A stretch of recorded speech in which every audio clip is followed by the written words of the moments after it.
प्यारे साथियों, पिछली क्लास में हमने कक्षा 6 के अध्याय 4 से जुड़े महत्वपूर्ण प्रश्नों पर चर्चा की। आज हम कक्षा 6 के अध्याय 5 आज़ादी से पूर्व सरकार का स्वरूप से संबंधित महत्वपूर्ण प्रश्नों पर चर्चा करेंगे। ये टॉपिक प्राचीन और मध्यकालीन जो राजस्थान के राजपूत की प्रशासनिक व्यवस्था है उससे जुड़ी कुछ शब्दावलियाँ भी इसमें ली हैं जो महत्वपूर्ण हैं। आपको इन प्रश्नों का अभ्यास जरूर करना चाहिए। चलते हैं बिना समय गवाए हम शुरू करें आज के सेशन की। Question number 64। सेना को वेतन देने तथा सेना संबंधी अन्य कार्यों की जिम्मेदारी होती थी। विकल्प आपके सामने खजांची, राजा, बख्शी, प्रधान। इनमें से सही विकल्प है सी, बख्शी।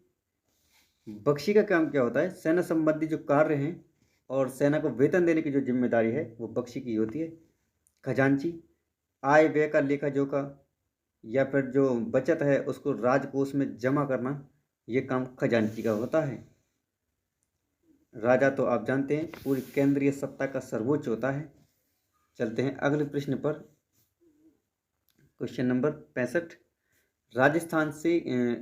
राजस्थान के प्रथम निर्वाचित मुख्यमंत्री कौन थे?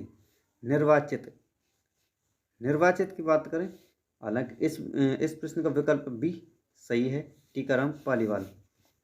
एक चीज और, मोहनलाल सुखाड़िया की बात करें तो ये सर्वाधिक समय तक यानी कि 4 बार मुख्यमंत्री रह चुके हैं।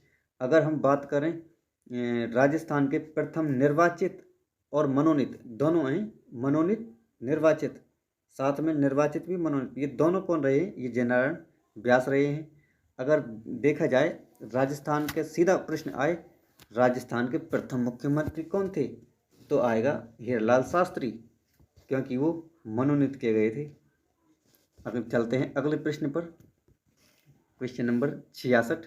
भारत का प्रथम वायसराय कौन था? Bentinck, Mountbatten, Lord Canning, Tikaram Paliwal. Paliwal तो होगा नहीं, क्योंकि भारत का प्रथम वायसराय पूछा है। ये जो वायसराय 1858 के भारत सरकार अधिनियम के तहत बना था। इसका सही विकल्प सी सही होगा, लॉर्ड कैनिंग। चलते हैं अगले प्रश्न पर। राज्य की सबसे छोटी इकाई को क्या कहा जाता था? राज्य की सबसे छोटी इकाई ग्राम होती थी। चलते हैं आगे। राजस्थान की प्रथम विधानसभा के चुनाव कब हुए? प्रथम विधानसभा जो राजस्थान की प्रथम विधानसभा है इसके चुनाव 1952 में हुए। 56 की बात करें तो राजस्थान का एकीकरण कंप्लीट हुआ। आगे चलते हैं। Question number 69।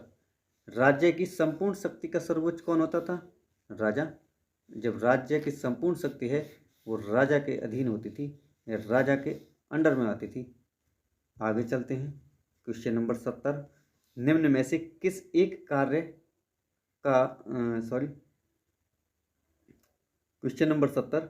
निम्न में से किस एक का कार्य आमदनी और खर्च में संतुलन बनाए रखना और बचत को सुनिश्चित कर राजकोष में वृद्धि करना था?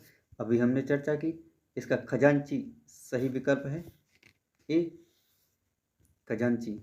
आगे चलते हैं। राजा, बख्शी, प्रधान ये हो गया। 1935 ईस्वी के भारत सरकार अधिनियम को लागू किया गया। ध्यान रखना, 1935 ईस्वी के भारत सरकार अधिनियम को लागू की बात कर रहा है। ये प्रश्न कई बार आ चुका है और इसमें लोग गलती भी करके आए हैं। इसका सही विकल्प बी 1 अप्रैल 1937 को है। ये भारत सरकार अधिनियम, इसका नाम तो 1935 के नाम से आया, लेकिन ये लागू 1 अप्रैल 1937 को हुआ, अतः इसका बी सही विकल्प होगा। वह पत्र जिसमें शासक द्वारा प्रदान की गई जागीर का उल्लेख होता था। जागीर के उल्लेख की बात कर रहा है तो जागीर पट्टे में जागीर का उल्लेख होता था। आगे, राजस्थान में जागीर व्यवस्था किस पर आधारित थी? जागीर व्यवस्था तो रक्त संबंधों पर आधारित थी, क्योंकि जब राजा के जैसे मान लो राजा है, उसके कुछ भाई हैं, 2 भाई 3 भाई जो भी हैं, तो क्या होता था,